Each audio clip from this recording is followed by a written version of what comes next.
Au terme du 5e épisode de Koh-Lanta, le feu sacré, Rudy a été éliminé par ses camarades de la tribu rouge. Le chauffeur de métro se confie à Télé Loisirs sur son départ de l'émission de TF1.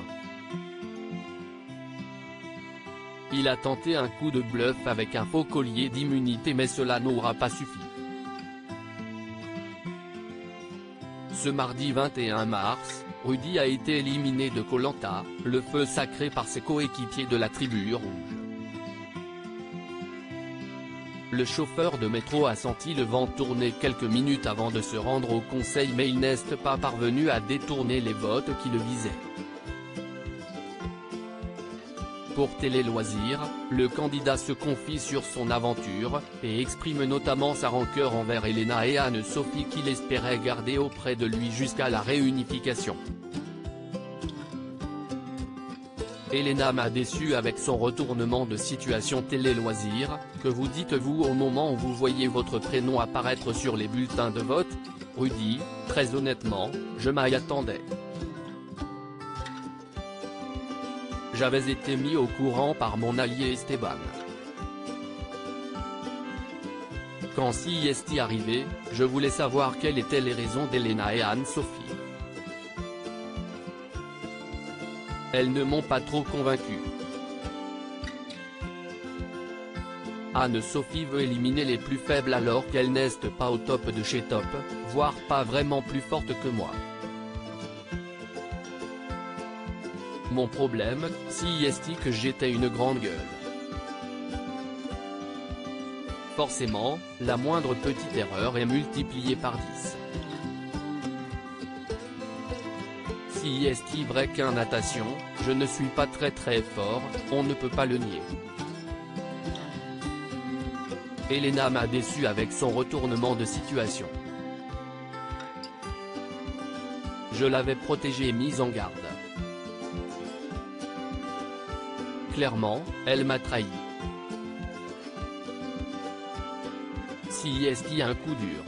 Quand elle me dit qu'on forme un duo trop fort avec Esteban alors qu'elle était dans un trio avec nous pour éliminer Alexandre, la pilule a du mal à passer. Aviez-vous scellé un pacte avec Esteban et Elena ? On va dire la vérité. Le vrai duo, c'était Esteban et moi, on était tout le temps fourrés ensemble.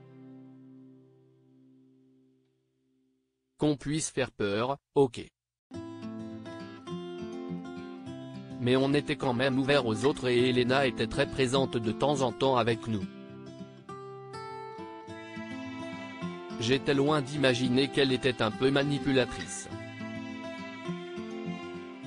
Quand Anne-Sophie vous dit que vous êtes le plus faible au niveau sportif, vous êtes d'accord. Pas tellement. Étant donné que j'ai une trop grande bouche, quand je fais quelque chose de mal, CIST très mal vu. Mais elle n'est pas vraiment plus forte que moi, elle ne fait rien sur le camp, elle ne fait rien sur le radeau, elle n'est pas capable de viser sur l'épreuve d'immunité alors que j'en ai deux. J'ai quelques lacunes et ça me fait défaut. Quand on l'ouvre, on doit assurer.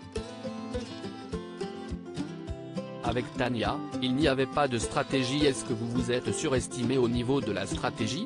Clairement. J'aurais dû être encore plus fort que ça.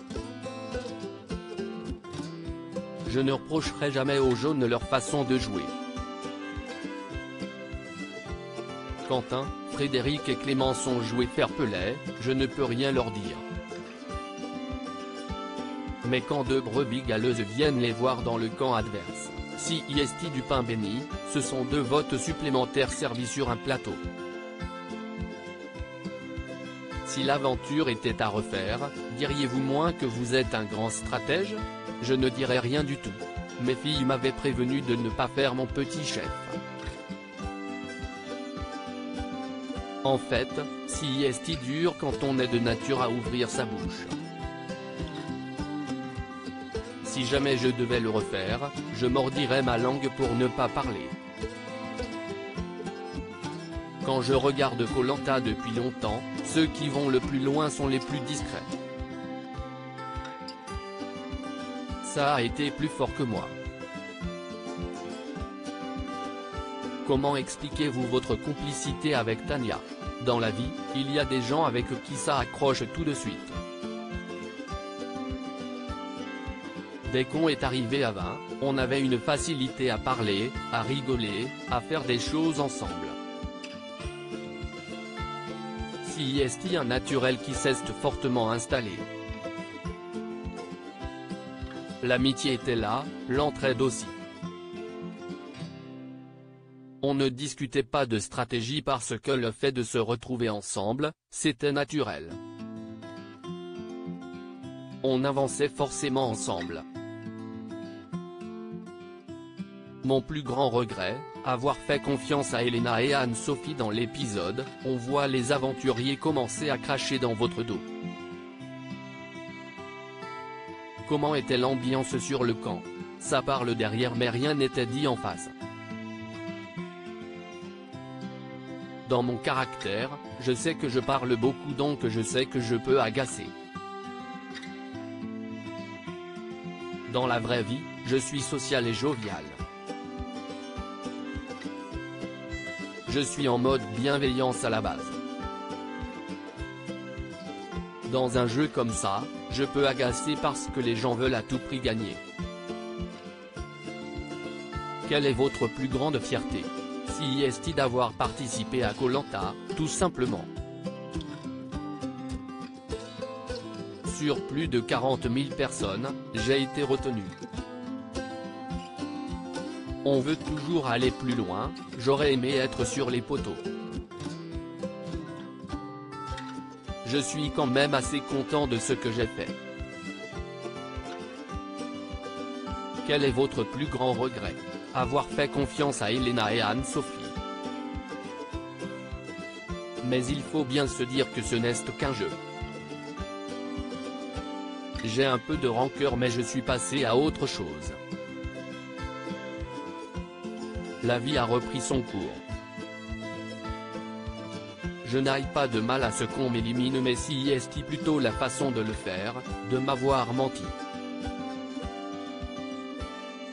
Anne-Sophie qui ne fout rien et qui dit que je suis le plus faible et Elena que j'ai protégée et qui me ment en me regardant droit dans les yeux, pour qu'au final elle vote contre moi, ça j'ai eu un peu de mal. Qu'elle me dise qu'elle n'était plus d'accord avec moi, je l'aurais accepté. À lire aussi Elodie, Koh-Lanta 2023, évoque son combat contre un cancer du sein, le plus gros du traitement est derrière moi.